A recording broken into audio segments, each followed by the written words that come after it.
बेयो खोब दुखुनांथावना जोंनि थाखाय मोनसे खौरां जे बड'लेण्ड सोमावसारनायाव मैखोमै बाहागो लानाय जोंनिनो सासे उन्दै बैसोनि फंबाय दावहारु बसुमतारिया अबथिरायै जिउनि दावहायाव मोनसे बेमारजों नाख्रेबजानानै नैबे लकडाउननि समाव आरो न'खरनि माखासे रांखान्थियारि गोरिब थासारिनि थाखाय बिथाङा अबथिरायै जिउ नागारनांबाय। थारैनो गोबां आफादफोरा बा गोबां व्यक्तिफोरा खावलायनाय बायदियै एसे एनै राङारि अनसुंथाइ बा राङारि दान होनानै बिथांखौ फाहामनो थाखाय नाजादोंमोन आरो बे बिथिङाव दुलाराय बर' फरायसा आफादाबो जोङो मदद होदों बा जोंबो जोथोन लादों। नाथाय दुखुनि बाथ्रा जे बिथांखौ जेरैबायदि फाहामथाय होनांगौमोन बा मोजां हस्पिटालाव लांनांगौमोन आरो थार समाव बिथांखौ जेरैबायदि ट्रिटमेन्ट होनांगौमोन बे हाबाफारिया जाफुंनानै फैयाखै। मानो होनना बुङोब्ला महामारि कर'ना भाइरासनि सम आरो बे समाव हस्पिटालफ्राव जेरैबायदि सुबिदा मोननांगौ बे थासारिखौ मोनाखै।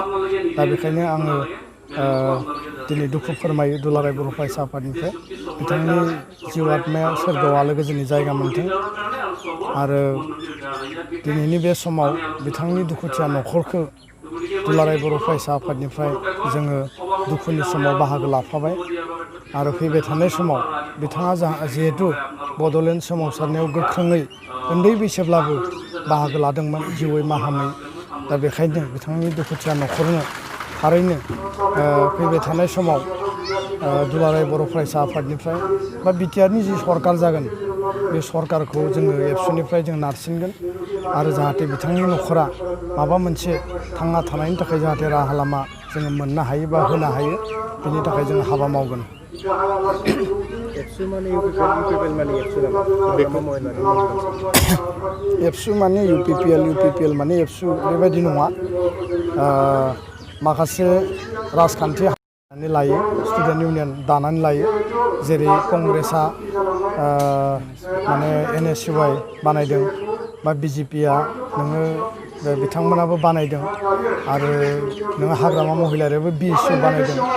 नाथायबा एबसुआ माब्लाबाबो रावबो राजखान्थि हान्जानि सिङाव दाजानाय आफाद नङा। एबसुआ हारिनि आफाद, बर' हारिनि रायजो राजानि, बर' आइ आफानि, जोंनि फंबाय बिनानाव गथ' गथायफोरानो दिनै लेखा गोरों जानानै समाजनि थाखाय हारिनि थाखाय दैदेनजानाय मोनसे आफाद आरो दिनै दुलाराय बर' फरायसा आफादा 1991निफ्राय बड'लेण्ड सोमावसारनायनिफ्राय दिनैसिम बर' हारिनि जि पलिटिक्स बर' हारिनि राजखान्थिखौ सोमावसारनायनि थाखाय बर' हारिनि अधिकारनि संग्रामनि थाखाय जोङो गावनि नांगौ बायदि जोङो आफाद दानानै हान्जा दानानै जोङो सोरजिबोदों आरो नांनाय समाव राजखान्थि बाबै राजखान्थि बेक्ति सृष्टि खालामनानै सोमावसारनायनि अधिकारनि थाखाय जोङो खामानियाव बाहायबोदों।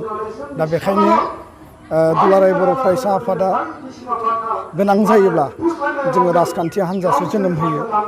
थांनाय समाव जिखिनि राजखान्थि हान्जाफोर जोनोम जाबाय बे राजखान्थि हान्जा जोनोम जानायनि आन्दोआव दिनै BPPF बिनि उनाव BPF दिनै UPPL आरो बै सानसुमा खुंगुर बैसुमुतियारि बिथांमोननि समावबो जि राजखान्थियारि हान्जा दानाय जादोंमोन बेयावबो दुलाराय बर' फरायसा आफादनि आखाइ दङ आरो बिनि थाखायनो दानाय जायो जे एबसुआ नन पलिटिकेल पार्टि जोङो अराजनैतिक मोनसे स्टुडेन्ट इउनियन जातिनि आफाद हारिनि आफाद आरो हारिनि राजखान्थि दिगखौ नायनो गोनांब्ला राजखान्थि हान्जा जोंनो नांगोन। दा बेखायनो एबसु माने UPPL नङा, UPPL माने एबसु नङा। UPPLआ मोनसे इन्डिपेन्डेन्ट पलिटिकेल पार्टि, बिसा संबिधान दङ। बिसोरनि खामानिया जाबाय राजखान्थिनि गेजेरजों समाजाव समान मोनथाय होनाय, अधिकार होनाय, जौगाहोनाय, सान्थि लाबोनाय, रायजो राजानि दुखु दाहा जेंना जेंसि अभाब अभियोगखौ सरकारनि गेजेरजों मावफुंनानै होनाय आरो बेनिखायनो दिनै UPPL हान्जायाव दोलो दोलो फैदों।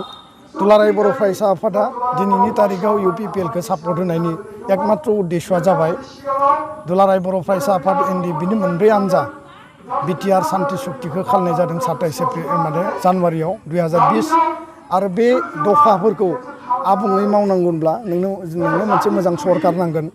परिबर्तननि सरकार, रायजोनि सरकार, बिटिआर सुक्तिखौ आखरे आखरे मावफुंनानै गभर्नमेन्ट टु गभर्नमेन्ट रिलेसन लाखिनानै टाइम बाउन्ड इमप्लिमेन्टेसननि थाखाय जोंनो सरकार नांगौ दा